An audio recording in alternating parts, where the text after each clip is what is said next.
In this video, we are going to talk about a bit the files, folders, attributes, and permissions. Okay, and to do that, what I'm going to do is go to my folder, my user folder, VirtualBox user folder. Okay, and as I did in a previous video, I've created a test folder, and we can see the properties of the folder by clicking with the right button of the mouse, clicking on properties, and we will see some things. Okay, we will see the properties of the folder, like which type it is, the location, the size, how many files contains, the creation date, and two attributes.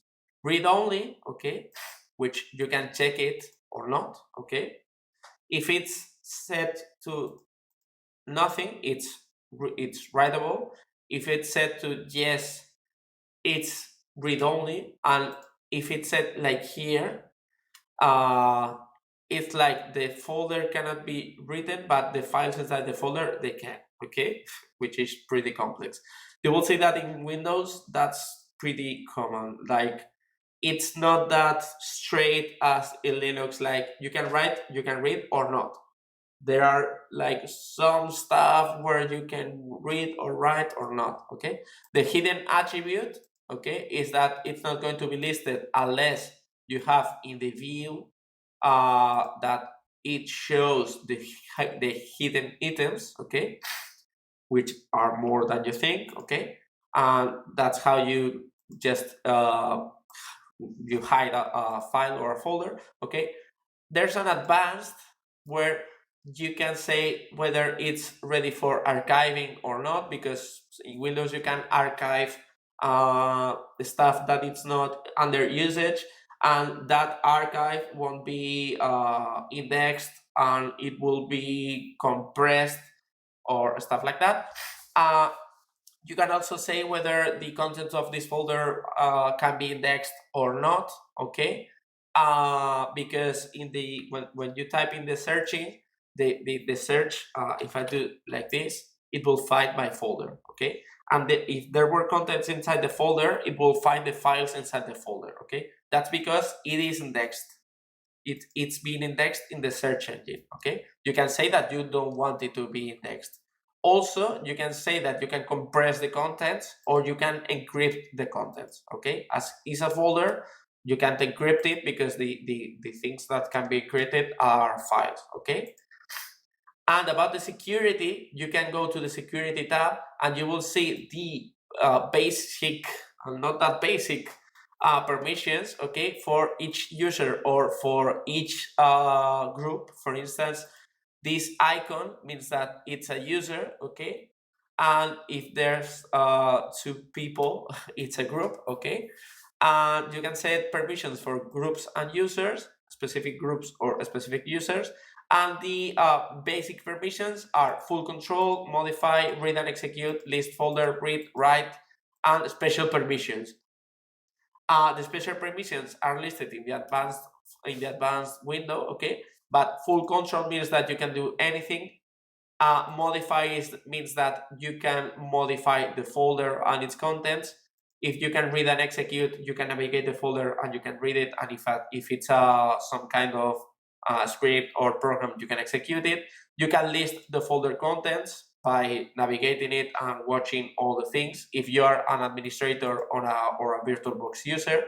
And if you are not and you don't have permissions, it's going to ask for the password of the user that has permissions. Okay, read and write. This is more cumbersome because, for instance, write means that it can be modified, or if I have full control, can't I have write? There's where the thing gets a bit messy. And if you go to advanced permissions, it's going to open a whole new view where you can see the permissions again for all the things, and you can see the advanced and the basic permissions, and whether it's recursive. I mean, if it's only for the folder or for these folders of folders and all the files. And there are more permissions about it, like read attributes, read extended attributes, write attributes, read permissions, take ownership, blah blah blah blah blah blah. Okay. And if we were in Windows Server, probably there will be more permissions. Okay. So this is the thing, and also you can put audit for the folder. So so Windows or NTFS, in fact, uh, stores the information of which users do things with this folder. Okay, and as this is so complex, okay, there's a tab saying effective access, and you can select the user, for instance, VirtualBox user. Okay, and I'm going to check names, and I can view which permissions are going to apply to this user. Okay, so I have full control, traverse folder, blah blah blah blah blah blah. Because the permissions, as they can be set for specific users and for specific groups, maybe for the group you don't have permission, but for the user yes, or the opposite way, or the inheritance is disabled, so maybe user that that pertains to two groups doesn't have permissions. Okay, and it's way more complex than in Linux. Okay, so there's this tab where it checks which permissions this user has for this folder or this file, to be able, so the user or the administrator says, okay, I don't know if it's going to be able to, I don't know, write attributes to this folder. So you go to effective access for a specific user or a specific group, and you will say, okay, it has permissions, I wanted to do it, or it has permissions, it shouldn't, which is even more dangerous. Okay, uh, for instance, it has permissions to delete and it shouldn't. So you need to remove that permission for that user. Okay. And that's about permissions and attributes for folders. Okay. I wanted to show you something more, but well, I think this is enough.